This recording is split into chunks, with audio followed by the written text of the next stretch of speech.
आपका सबसे बड़ा दावा है कि मैं नौकरियां लेके आऊंगा। आपने 5 लाख नौकरियां देने, सरकारी नौकरियां देने की बात बार बार अपने भाषण में भी कही। आज सुबह हम सम्राट चौधरी जी से मिले, उप मुख्यमंत्री हैं बीजेपी के। वो कहते हैं भाई जब ये नौकरियां दी गई, नीतीश कुमार चीफ मिनिस्टर थे, तेजस्वी यादव तो वन ऑफ द मिनिस्टर्स थे, वो ऐसे कैसे करें कि जाके उन्होंने उन्होंने बोला कि पूरा काम हुआ था, उन्होंने केवल नौकरियां एंड में आके बांटी, अब वो क्रेडिट ले रहे हैं। सबसे पहले आपने किसके मुंह से सुना था 10 लाख देने की? वो तो आपका वादा था, है ना? ये 17 साल से क्या कर रहे थे? नहीं वो कह रहे हैं हमारे राज में ही एक सारे पेपर लीक होते थे, कभी हुआ ही नहीं। सब लोग आंदोलन पे रहते थे, रोड पे रहते थे। और नौकरियां की जो नियमावली जो है, सबसे ज्यादा नौकरियां कौन से डिपार्टमेंट में है? Education department. किसका मंत्री था? आरजेडी का। डिपार्टमेंट प्रपोजल बनाता है ना, नियम कौन बनाता है? डिपार्टमेंट बनाता है। प्रस्ताव कौन कैबिनेट लेके जाता है? डिपार्टमेंट लेके जाता है। हम लोगों ने समीक्षा करके नियमावली बना करके ये काम किया है। इतना तो ठीक है, मुख्यमंत्री है तो अच्छी बात है ना।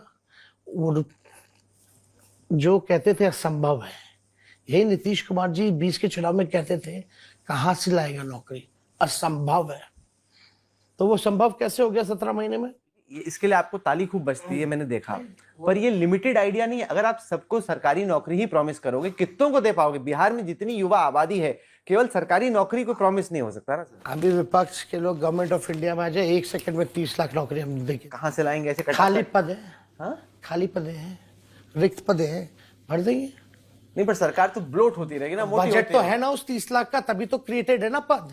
जितनी कम लोगों के साथ सरकार चले उतना हम तो बोल रहे हैं 1 सेकंड में लाके दे देंगे। मैं बोल रहा हूँ जितने बिहार में किया ना, लोग कहते थे कहां से लाएगा, कहां से लाएगा। फिलोसॉफिकली जितने कम लोगों से सरकार चले उतनी सरकार एफिशिएंट होगी। जितने भर जाएंगे आपको तो ताली पड़ जाएगी, वोट मिल जाएगा, पर सरकार तो मोटी होती जाएगी। हाँ, सरकार जैसे बेच रही है, रेल बेच दिया, सेल बेच दिया, भेल बेच दिया, LIC बेच दिया, दूरदर्शन, सब कुछ तो बचा गया।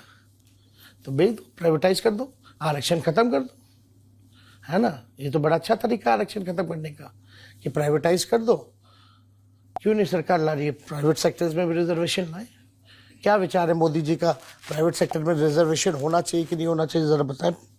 वो कहेंगे फिर कोई इन्वेस्ट ही नहीं करेगा इंडिया में अगर आप प्राइवेट सेक्टर में रिजर्वेशन ले आएंगे। तो पहले नहीं होता था क्या इन्वेस्ट? नहीं, पर रिजर्वेशन के साथ वो चाहेंगे ना मेरिट पे चले प्राइवेट सेक्टर। क्यों? हमको तो लगता है कि सब जगह होना चाहिए। आप जो सरकारी संस्था जहाँ रिजर्वेशन है वो आप बेच रहे हो।